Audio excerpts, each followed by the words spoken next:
呢個咧係地產局嘅地圖，咁我哋好清楚睇到啦。我哋今日要介紹呢間 townhouse，佢就喺約克區萬錦市咧比較中央嘅地方。而家我哋睇下今日要介紹間 townhouse 佢周圍嘅配套設施。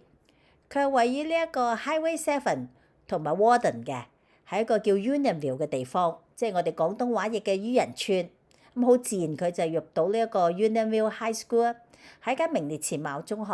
747間入面排名18，5分鐘車程。小學咧就係 Codell Public School， 中規中矩嘅，3021間排名687，6分鐘車程。咁個位置好方便喎。如果去超市咧，2分鐘去到 Whole Foods 或者 No Frills， 去呢個唐人超市嘅 T&T 咧都係6分鐘車程。5分鐘車程咧，亦都可以去到咧 Unionville Go Station， 咁啊落 downtown 坐 Go Train 好方便。咁同埋佢有個特色咧，佢位於個地區咧，亦都係叫一個 Downtown Markham 嘅，即係話 Markham 嘅市中心。咁嗰度咧有 Cineplex 嘅戲院啦，亦都有一啲粵菜啊、甜品啊，或者一啲亞洲嘅 fusion 嘅食肆、日本餐廳啊，咁全部都有嘅。咁所以呢一個地方咧，可以話交通便利，亦都係一個好嘅中學嘅學區。Hello， 大家好啊！我係加拿大多倫多嘅全職地產經紀 Shirley Lui， 今日為大家介紹一間咧5年新嘅 townhouse 喺 Unionville 嘅，我一陣就帶大家入去睇下。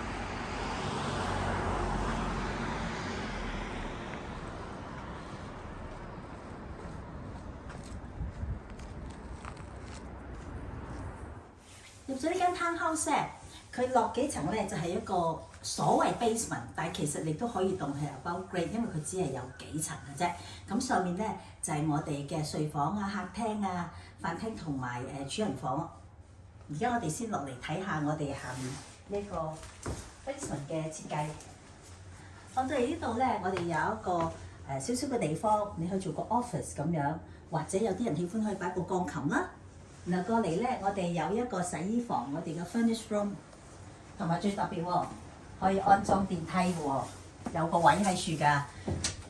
咁呢度咧，亦都係有一個係 storage 嘅，同埋咧呢度咧可以出到我哋車房，即係話咧佢可以直達咧去到車房嗰度嘅，冬天都唔怕。咁佢泊2架車咧，亦都係好闊落嘅。咁一陣我哋就上去睇下。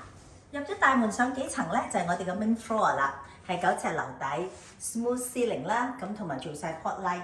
右手邊呢度咧就係一個向東嘅客廳，大約咧就係240尺左右嘅。我哋嘅廚房咧，同埋我哋嗰個 dining room 啊、family room 咧就喺埋一層，就係過嚟喺我哋呢邊啦。咁中間我哋會經過咧，就係樓下都有介紹過啦。我哋留咗個位係可以愛嚟做電梯啦。如果唔係，我哋做個 storage 都得。咁過嚟呢邊咧，右邊咧就係我哋嗰個客人用嘅洗手間，一個 powder room 啦。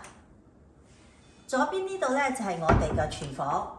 咁我哋有足夠嘅 countertop 喎 double sink。cabinet 咧亦都係做夠嘅，咁當然全部都係 stainless steel 嘅電器啦。另外一邊咧有我哋嘅餐台，咁同埋我哋有個壁爐添。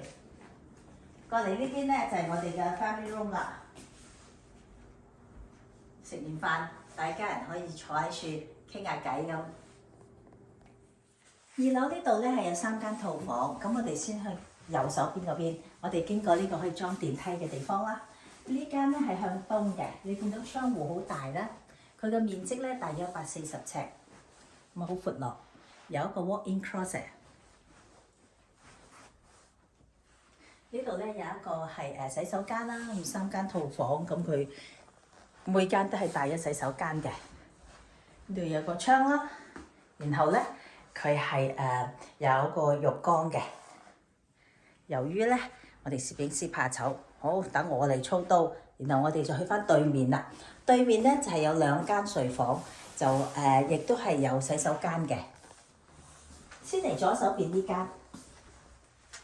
呢間咧大約81尺左右向西，咁但係佢呢樣好似正喎，所以你見擺張雙人床、擺床頭櫃都好鬆動。然後咧呢度就係我哋一個 closet 啦。隔離咧就係我哋嘅洗手間，咁佢係一個 shower 嚟嘅。嚟到呢一邊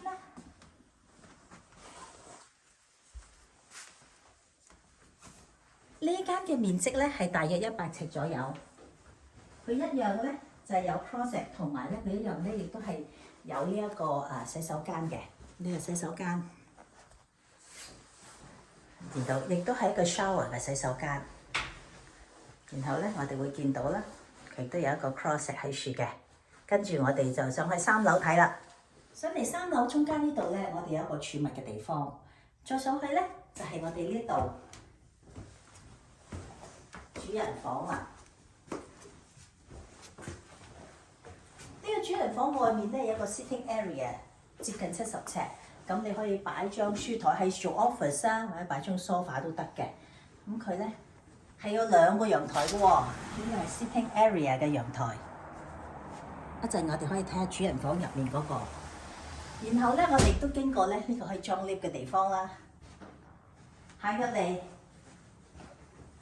呢一間咧就係主人房啦。咁係接近180尺，所以你見到哇幾大，窗好多，又有個陽台。當然而家係比較凍啦，所以我哋都係影一影。然後咧又等我嚟，等我影嗰個洗手間啦。嗱，呢個咧係 double sink， 2個 sink 嘅，有窗啦。哇！你睇個浴缸幾摩登。咁你話，我唔中意沖浴缸啊，冇問題。呢個咧有浴缸，仲有埋 shower。咁好啦，入嚟咧，我哋可以睇下咧呢一個 walk-in cabinet。呢個就係主人房嘅 walk-in cabinet 啦。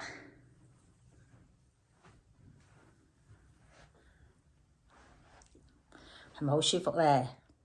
今年2025年咧，其實對加拿大房地產市場嚟講，真係一個好大嘅挑戰。樓價嘅下滑啦，買家意欲亦都低咗，亦都少咗一啲新移民咁樣。咁但係我自己咧就好感恩，喺今年咧我都賣出咗6個物業，包括咧獨立屋、townhouse 同埋 condo 嘅。咁而家總結一下咧，我哋呢一間屋佢係5年到新嘅，全屋面積大約2300尺，係有一個位可以裝電梯嘅，比較特別。咁啊，雙車房，我哋可以泊多架車，總共3架車，4個睡房，5個洗手間，4間咧都係套房。咁一個 Portal Fee 係113個幾，而佢嘅地稅咧係接近6300蚊。